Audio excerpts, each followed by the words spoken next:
অন্তর্বর্তী সরকার এখনো স্থিতিশীল হতে পারেনি, এ কারণে বিভিন্ন জায়গায় বিশৃঙ্খলা হচ্ছে বলে মন্তব্য করেছেন বিএনপি মহাসচিব মির্জা ফখরুল ইসলাম আলমগীর।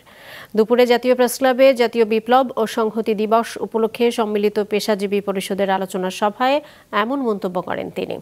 মির্জা ফখরুল বলেন, তিতুমির কলেজের শিক্ষার্থীদের বিক্ষোভ, গার্মেন্টসের শ্রমিকদের দাবি দাওয়া আদায়ের সড়ক অবরোধ সহ বিশৃঙ্খলা নিয়ন্ত্রণ করতে পারছে না সরকার।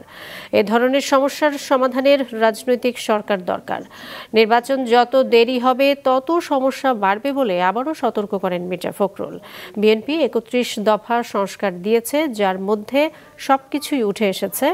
এখান থেকে যেগুলো রাখার দরকার সেগুলো রেখে দ্রুত সংস্কার শেষে নির্বাচনের দাবি জানান তিনি। এই গভর্নমেন্ট তো এখনো স্টেবল হতে পারেনি ওইসব দিক থেকে। এই জন্য আমরা যেটা বারবার বলে আসছি যে এটা আপনাদের কাজ না। ফাইনালি আপনারা তাড়াতাড়ি দ্রুত একটা নির্বাচন দেন, যাদের কাজ তারা করুক, রাজনীতিবিদদেরকে কাজ করুক। আমরা তো সংস্কার দিয়ে দিয়েছি প্রস্তাব, ওইখানে দেখেন কোনটা কোনটা আপনারা নেবেন, কোনটা কোনটা নেবেন না, কিন্তু আসল জিনিসটাতে আসেন। নির্বাচন কমিশনকে ঠিক করে আপনার একটা দ্রুত নির্বাচন ব্যবস্থা দেন। আমরা এই কথা তো বলে নিই, এত তারিখের মধ্যে দেন, এত তারিখের মধ্যে দেন। আমরা ঠিক রোড ম্যাপ দেন, কবে কি করবেন আপনারা জানান, তো এটা আমরা জানাতে পারবো না।